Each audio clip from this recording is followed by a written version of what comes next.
Welcome to the Butterfly Effect. I'm Chris Horner. This is stage 21 of the 24 Tour de France, brought to you by Ketone 8. KE4 is what the pros like to drink after stages of the Tour de France. You'll see Remco Evenepoel and Mark Cavendish down in it all the time throughout this whole viewing of the 24 Tour de France. Now, if you want to save 15% on your next order of Ketone 8, make sure you use the code BUTTERFLY. Now let's get into today's individual time trial. It's a little bit different than what we're used to when the Tour de France finishes, where normally they're up at the Champs. Well, because of the Paris Olympics, they've moved it down to Monaco to start today, but it's going to finish in Nice. It's going to go up a 8.8 kilometer climb at about 5.6%. And then it's going to go up one more climb, Col d'Ez. This is a little bit more of a monster here because it's over 8% at about 1.6 kilometers. So two climbs to begin with that are kind of blending into each other. Then they're going to drop down the mountain all the way into the Côte d'Azur. They're going to finish along Promenade d'Anglais. Little bit of some lefts and right as they come into the chicane, into the finish. But otherwise, it's a pretty simple course when you're on the coast. Besides that, it's technical and it's narrow. When the riders leave the ramp, they got to go up some narrow roads, start the climbing, then it'll open up midway coming up the climb. After that, you got to bomb down the descent with some technical, hairy, scary lefts and rights and U-turns coming down the descent until you get to the Promenade d'Anglais. We're talking about 95 kilometers an hour as they're dropping into Promenade d'Anglais to finish out 33.7 kilometers, about 21 miles in length, individual time trial today. Now, we've had a historic 24 Tour de France. We've had Mark Cavendish breaking the record, going 35 individual stage victories at the Tour de France. We have Biniam Girmay wearing the green points jersey here for Eritrea. He's won not one, not two, but 3 stages. So he's setting all kinds of records here as the first black rider to win 3 individual stages of the Tour de France, and he's going to wrap up the green jersey when it's all said and done. When we start looking at the ramp, as we start seeing riders leave, it's Astana leaving the ramp. That's Davide Ballerini. And Mark Cavendish is leaving after him, his team sprinter here for Astana. Mark Cavendish needs not just one shade on him, but he needs 2. He's got 2 shields. He's got the shield from his helmet and his Oakley sunglasses on underneath it because Mark Cavendish is running hot out here on the sunshine here of Monaco all the way into Nice. Now, as these riders take off, we're going to start focusing on some of the other action that's happening behind, because when we want to look at today's race, well, it's kind of a bit of a sleeper to begin with, but it's got some nostalgia because Mark Cavendish, as I said, he's out there running the course right now. Biniam Girmay's out there, so there's reasons to have gotten up early, but there's not a whole lot of action on this kind of course because the organizers knew when they made this course that it was really going to be a course for the GC battle. They're hoping to come into stage 21 having it super tight amongst the 4 top favorites, if not 5, 6, 7, 8, 9, 10 favorites here at the Tour de France, and hoping there was going to be a battle between Tadej Pogačar, Jonas Vingegaard, Remco Evenepoel, and Primož Roglič, who abandoned earlier mid-race here at the Tour de France. So that's what the organizers were hoping for. Instead, when you're watching from your Chesterfield, what we're getting is a little bit slower start to this stage 21 because all of the sprint specialists went off early, and we're going to see that as Lenny Martinez, he's going to put himself into the hot seat, the FDJ rider. FDJ rider Martinez, he hasn't had a great Tour de France. He's been off the back most of the time, but now he's set a solid time here, just over 48 minutes. We'll call it about 48:25 if I remember correctly. Lenny Martinez is in the hot seat. We see, of course, Cavendish, when he finished his stage, and I backed the film up just a hair, we'll see he was celebrating with his family because this will be his last Tour de France. That's why you see him waving to the crowd and giving kisses, and of course his family's meeting him at the end of the finish on today's stage 21. We look a little bit further. Biniam Girmay, same thing. He's coming through the finish, waving to the fans. He's got a couple of his teammates waiting for him afterwards so that he can celebrate wearing the green jersey here, the green points jersey, for the first black man coming across the line here to finish the Tour de France to win the green jersey here at the Tour. Now, aside from that, we see Lenny Martinez sitting up there. We got some of the faster time trials coming in the back there because that's my man Victor Campenas. And Wout van Aert's going to be out on the course. Victor Campenas, that was losing about 30 seconds most of the time as he crosses the line for second place here on the stage, still behind Lenny Martinez. Lenny Martinez in the hot seat. He's got his family up there. They're all celebrating, having a good time because Lenny Martinez just got done beating Victor Campenas. But today's course, as I said, it was a bit of a sleeper. It's made for the GC battle. It's not made like most Tour de France stages where you have the time trial specialists like Stefan Bissinger, my man Victor Campenaerts, Wout van Aert. You have those guys that are time trial specialists. Maybe a stage here with Wout van Aert if he's 100% on form, but it hasn't gone perfect for the Belgian rider here from Visma Bike. And when we see Wout van Aert riding on the course, well, he's dropping some time up there, but we will see Tejada from Astana. He'll come across the line 10 seconds faster than Lenny Martinez to knock Lenny out of the hot seat. Lenny looks a little dejected right here to lose the hot seat to the Astana rider Tejada, but the Colombian rider, he did a fantastic time here. Now he's in the hot seat, and we've got to wait a long time for some more action because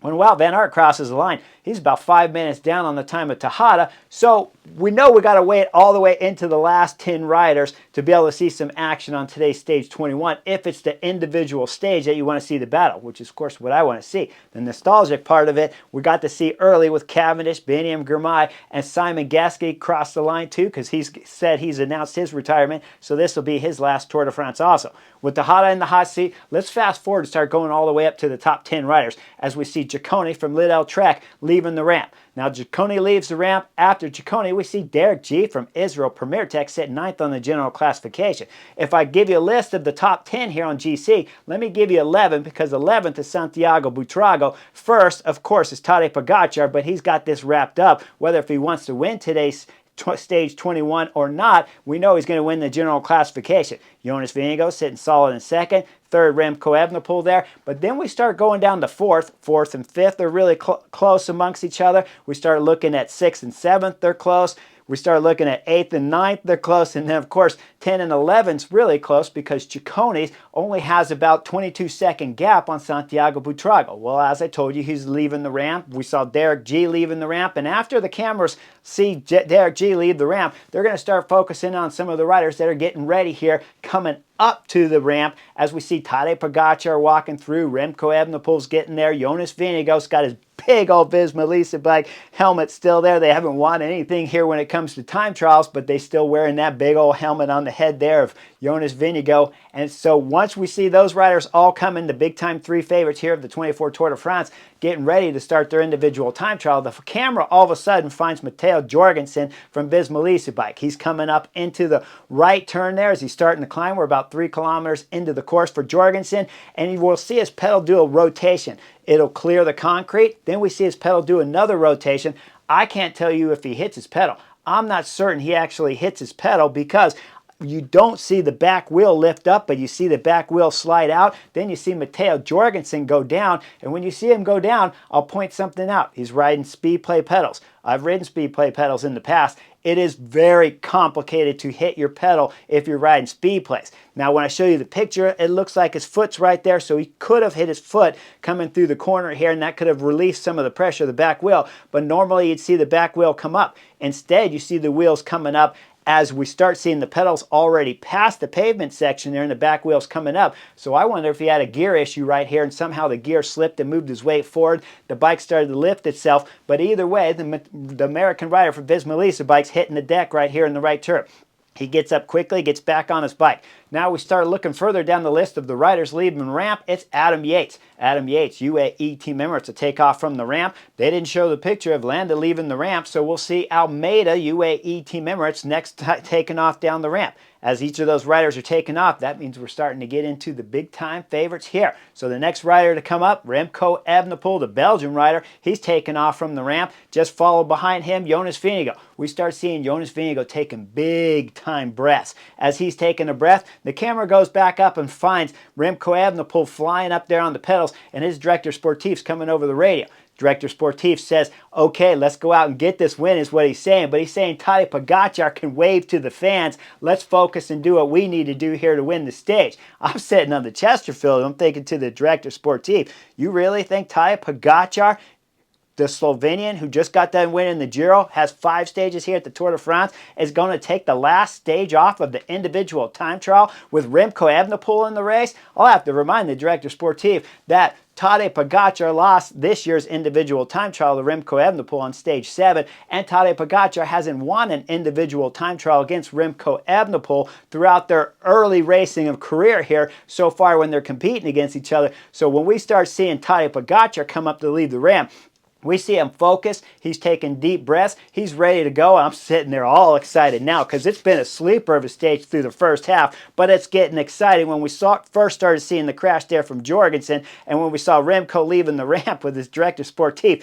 this and Tadej Pogačar. Now Tadej Pogačar is leaving the ramp, so everybody's out on the course with the race leader's yellow jersey, the last rider to take off. Now we start going back up, further up the course. We'll see Derek G starting to set a fast time up there as he's dislodged the fastest time of Lenny Martinez through the time splits. Tejada still in the hot seat, but Derek G's flying right now for Israel Premier Tech, taking fastest splits throughout the time checks. We start going further down the hill. Remco Evenepoel's getting steady. He's hitting the first climb here. We back up and we find Tadej Pogačar as he's going under the tunnel there on the Formula One course. This was a great start here in Monaco because on the Formula One course, they go under the tunnel there, where of course they have all the famous video footage of the Formula One cars flying through here when they're racing Monaco. Tadej Pogačar looks like he's almost doing the same speed as the Slovenian, the race leader's yellow jersey, driving the pedal. Go back up to Remco Evenepoel. He's coming up to the first time check. When he crosses the line, he's 36 seconds faster than the time of Derek G. Now we start looking further down.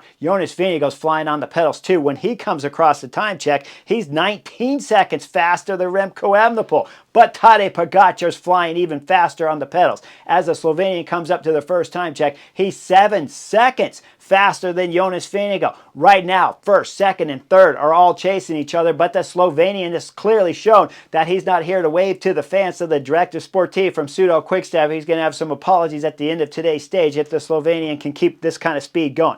Now we come up to the next time checks. We see Remco Evenepoel again, 46 seconds faster than Derek G's time, but again we see another devastating time from Jonas Vingegaard as he comes through 26 seconds faster than Remco Evenepoel. What's happening with Tadej Pogačar? He only had a 7-second gap on Jonas Vingegaard, 7 seconds. Well, he's starting to increase it now because he's got 24 seconds gap up to Jonas Vingegaard. So Tadej Pogačar's looking to win stage 21 here of the Tour de France and try to make it 6 stages. But after you go over this final time checks, you got to go down the technical twisty descent all the way down to the Promenade d'Anglais, and it's a crazy technical descent. As first we see Jonas Vingegaard coming into the corner. He's setting up for this next left, hits a bump. His back end comes off the saddle there. Bike gets a little squirrely, but he gets it back under control quickly, makes it through the left corner, and still stays hot on the pedals. Remco Evenepoel, same thing, flying the descent right now, but nobody's going faster than Tadej Pogačar. Once we see Pogačar at about 14 kilometers, he's coming up, and you see the little arrow there, the yellow sign? It's showing that he has a hard, super hard, almost 180-degree corner coming up to the right. We see Tadej Pogačar, he slides the back end, he loses it just a hair, gets it straight up just in time to make the hard bit to the left side of the road before he dives into the right. When he does, check out the two kids sitting there on the right turn, the inside there as they're watching their hero, Tadej Pogačar, flying through this course here on stage 21 of the Tour de France.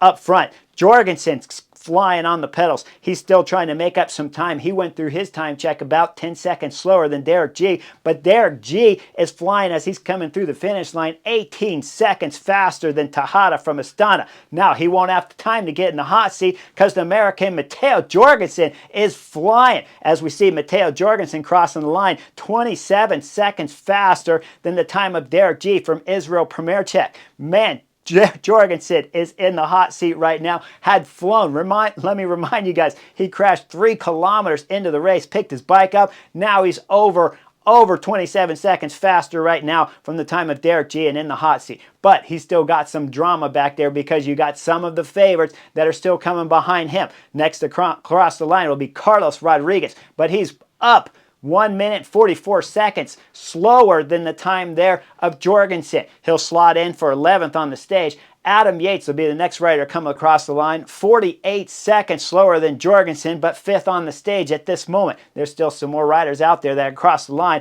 As we look further back, Landis coming through 33 seconds back from Jorgenson to put himself in the 3rd. When we go further back, what's happening between the 3 favorites? Well, we're going to see Remco Evenepoel flying along the Promenade d'Anglais. He's still got green time up there to Jorgenson. Once he comes across the line, we'll see the clock stop at 54 seconds for Remco Evenepoel. Now he's in the hot seat sitting first. But as I told you, Jonas Vingegaard's flying back there. Tadej Pogačar's going even faster. When the cameras find Jonas Vingegaard, he's still got the green light showing. He'll cross the line 10 seconds up on the Belgian rider Remco Evenepoel. Now he's in the hot seat, but we all know Tadej Pogačar's still out on the course. When the cameras find Tadej Pogačar, he's still got about 1 kilometer to go. As he comes into the final bend, he's going to sit up. He's going to start looking over to the right there. He's going to start pointing fingers. Then he's going to hold up both the number 1 fingers as he celebrates as he crosses the line here. Arms wide celebration to win his 6th individual stage here of the Tour de France and wrap up the race leader's yellow jersey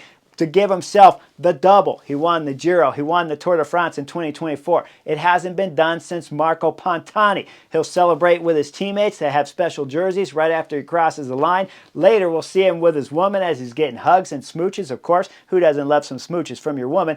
After that, well, it's time to get rushed off to the podium because we're going to see Tadej Pogačar in the race leader's yellow jersey, 1st place here at the 24 Tour de France. Jonas Vingegaard finishes 2nd. Remco Evenepoel 3rd. When we start looking at the KOM jersey, if I take you back to the stage, we're going to see Richard Carapaz celebrating as he came across the line too to wrap up the KOM jersey. I spoke many times already about Beniam Girmay winning the green jersey. We're going to see Remco Evenepoel in the white jersey here winning the youth competition as it's all wraps up all of the celebrations up on the podium for the 24 Tour de France.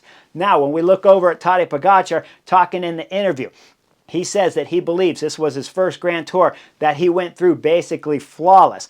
Even at the Giro, he said he had one bad day at the Giro. Here at the 24 Tour de France, he believes they raced it perfect. I don't believe there is such things as a perfect, and we'll have to talk about that in later weeks on Beyond the Coverage. But at this moment, it was close to perfect in a fabulous 2024 Tour de France for the Slovenian Tadej Pogačar and his teammates from UAE Team Emirates. When we start looking at Remco Evenepoel, his lack of celebrations afterwards, but very professionalism. Went over there, he tapped the shoulders and gave hugs there to Jonas Vingegaard, who finished 2nd on today's stage and 2nd overall. So then the Belgian rider went over to the UAE Team Emirates riders as he celebrated with them, patted them on the back. Then after that, we know the Belgian rider Remco Evenepoel has to be a hopeful here for winning the Tour de France in the future. But he has to beat Tadej Pogačar, Jonas Vingegaard. And remember, Primož Roglič, I didn't even mention in today's individual time trial because he had crashed out earlier. But you got to believe if Primož Roglič can ride with 100% form, that's a threat there too. So when we start looking at further races here coming up, like the Vuelta a España, Tadej Pogačar has it set up on his resume right now to start doing the Olympic road race on 2 weeks from now up in Paris. But will he do the Vuelta a España? Well, if he can make the Paris Olympics and wins gold there, you're only 2 more weeks away from the Vuelta a España. So if you're the Slovenian Tadej Pogačar and your sponsor really wants you to go and you have a chance of winning all 3 Grand Tours in one season and your legs are still in good shape, when I look at all the riders doing the Vuelta a España of the top 4, the only one that's listed right now, well, his name is Primož Roglič, the other Slovenian that I believe could be the number 2 ranked rider in the world. But right now it's Jonas Vingegaard because Primož Roglič crashes a lot.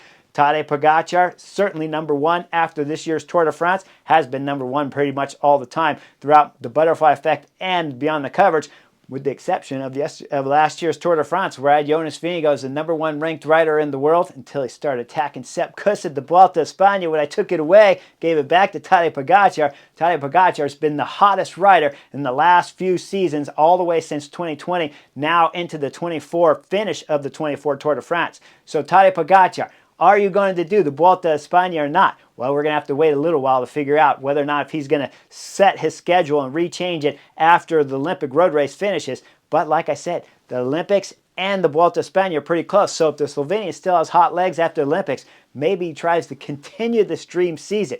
If he does and was to go into the Vuelta a España, well, he only has one competition there because it's Primož Roglic, the other Slovenian that's getting ready for the Vuelta a España. Hopefully he's recovered after his 2 crashes here at the Tour de France, and he can get himself ready to go for a 4th victory at the Vuelta a España in 2024. We had a fantastic Tour de France. The riders did not let us down through any of the stages. Tadej Pogačar's UAE team members lit it up on stage 4, then took control of the race every stage thereafter, all the way into the stage 21, where Tadej Pogačar wrapped up 6 individual stage victories here at the 24 Tour de France.